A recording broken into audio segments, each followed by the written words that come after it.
ಐತಿಹಾಸಿಕ ನಗರಿ ಕೋಟೆನಾಡು ಚಿತ್ರದುರ್ಗಕ್ಕೂ ಮತ್ತು ನಟ ದರ್ಶನ್ಗೂ ಅವಿನಾಭಾವ ಸಂಬಂಧ ಇತ್ತು. ಕಾರಣ ಚಿತ್ರಕ್ಕೆ ಸಂಬಂಧಪಟ್ಟಂತೆ. ಬಟ್ ಈಗ ಅದೇ ಕೋಟೆನಾಡಿನ ಜನರ ಪಾಲಿಗೆ ದರ್ಶನ್ ವಿಲನ್ ಆಗಿದ್ದಾರೆ.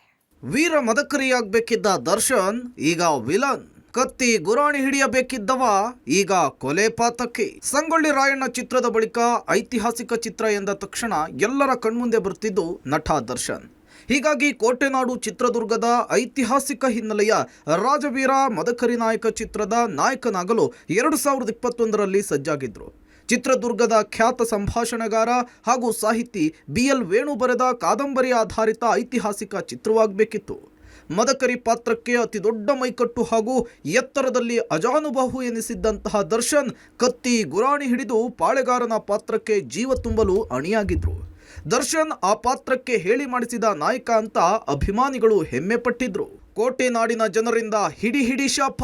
ಇನ್ನು ಕೋಟೆನಾಡಿನ ಪ್ರಜ್ಞಾವಂತ ಜನರಲ್ಲಿ ದರ್ಶನ್ ಅಂದ್ರೆ ಆತ ಕೇವಲ ನಟ ಅನ್ನೋದಕ್ಕಿಂತ ಉತ್ತಮ ಸಮಾಜಮುಖಿ, ಸಮಾಜ ಸೇವಕ, ಕಷ್ಟದಲ್ಲಿರುವವರ ಬದುಕಿಗೆ ಮರುಗುವ ರಿಯಲ್ ಹೀರೋ ಅಂತ ಭಾವಿಸಿದ್ರು. ಹೀಗಾಗಿ ವೀರ ಮದಕರಿ ಪಾತ್ರ ಮಾಡ್ತಾರೆ ಅಂದಾಗ ಉತ್ತಮ ಮೈಕಟ್ಟಿನ ವ್ಯಕ್ತಿ ಆ ಪಾತ್ರಕ್ಕೆ ಸರಿಯಾದ ಆಯ್ಕೆ ಅಂತ ಅಂದ್ಕೊಂಡಿದ್ರು. ಆದರೆ ಅದು ಯಾವಾಗ ಚಿತ್ರದುರ್ಗದ ರೇಣುಕಾಸ್ವಾಮಿ ಕೊಲೆ ಕೇಸ್ನಲ್ಲಿ ದರ್ಶನ್ ಅಂಡ್ ಗ್ಯಾಂಗ್ ಕೋಟೆನಾಡಿನ ಅಮಾಯಕ ಯುವಕನನ್ನು ಸಿಲುಕಿಸಿ ಅವರ ಕುಟುಂಬವನ್ನ ಕಣ್ಣೀರಿನಲ್ಲಿ ಕೈ ತೊಳೆಯುವಂತೆ ಮಾಡಿದ್ರು, ಜನರ ಮನಸ್ಥಿತಿಯೇ ಚೇಂಜ್ ಆಗಿ ಹೋಯಿತು. ಅಷ್ಟೇ ಯಾಕೆ, ಕೋಟೆನಾಡಿನ ಜನರಲ್ಲಿ ಹೀರೋ ಆಗಬೇಕಾದಂತಹ ದರ್ಶನ್ ಈಗ ಖಳನಾಯಕ ಆಗಿದ್ದಾರೆ ಅಂಥೇಳಿ ಸ್ಥಳೀಯರು ಹಿಡಿಶಾಪ ಹಾಕ್ತಿದ್ದಾರೆ.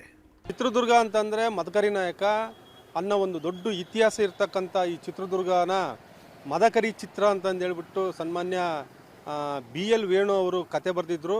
ಈ ಕತೆನ ಮದಕರಿ ನಾಯಕನ ಚಿತ್ರ ದರ್ಶನ್ ಮಾಡಬೇಕು ಅಂತಂದೇಳಿ ಆಯ್ಕೆ ಆಗಿತ್ತು. ಇಂಥ ಒಂದು ಸಂದರ್ಭದಲ್ಲಿ ಚಿತ್ರದುರ್ಗದ ಯುವಕನ್ನ ಹಲ್ಲೆ ಮಾಡಿ, ಮಾರಣಾಂತಿಕ ಹಲ್ಲೆ ಮಾಡಿ ಸಾಯಿಸಿರ್ತಕ್ಕಂಥದ್ದು ದುರ್ದೈವ. ಇದ್ರ ಬಗ್ಗೆ ನಿಜವಾಗ್ಲೂ ಕೂಡ ಈ ವಿಚಾರವಾಗಿ ನಾನು ದರ್ಶನ್ ಅವ್ರನ್ನ ತುಂಬ ಖಂಡಿಸ್ತೀನಿ. ಅವರಿಗೆ ರೇಣುಕಾಸ್ವಾಮಿ ಅವರಿಗೆ ನ್ಯಾಯ ದೊರಕತಕ್ಕಂಥ ಕೆಲಸ ಆಗಬೇಕು. ಒಟ್ಟಾರೆ ಕೋಟೆನಾಡಿನ ವೀರ ಮದಕರಿ ನಾಯಕ ಆಗಿ ಮೀಸೆ ತಿರುವುತ್ತಾ ಪಾಳೆಗಾರನಂತೆ ಪೋಸ್ ಕೊಡಬೇಕಿದ್ದ ದರ್ಶನ್ ರೇಣುಕಾಸ್ವಾಮಿ ಕೊಲೆ ಕೇಸ್ನಲ್ಲಿ ಅಂಧರಾಗಿದ್ದಾನೆ. ದರ್ಶನ್ ಮಾತ್ರವಲ್ಲದೆ ದುರ್ಗಾದ ಹುಡುಗರನ್ನ ಈ ಕೇಸ್ನಲ್ಲಿ ಸಿಲುಕಿಸಿ ಅವರ ಕುಟುಂಬಗಳಿಗೆ ದೊಡ್ಡ ವಿಲನ್ ಆಗಿರೋದಂತೂ ಸತ್ಯ. S Siddaraju, public TV, Chitradurga.